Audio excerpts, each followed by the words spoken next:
Mga idol lang dagat. Hindi tayo makapag-hanap boy sa dagat kasi bagyo eh.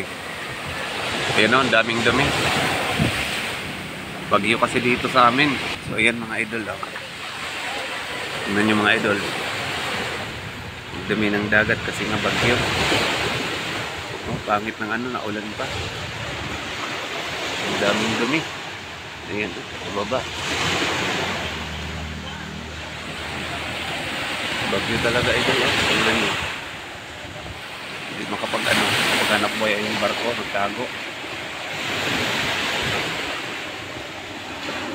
Dami sa dagat.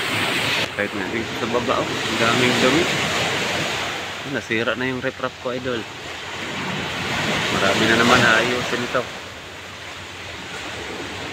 Dumi sa dagat. Hirap talaga pag sa dagat ka umasa. Hanap buhay mo. Kaya yun, napakaano talaga. So thank you so much mga idol. Shout out sa inyo lahat.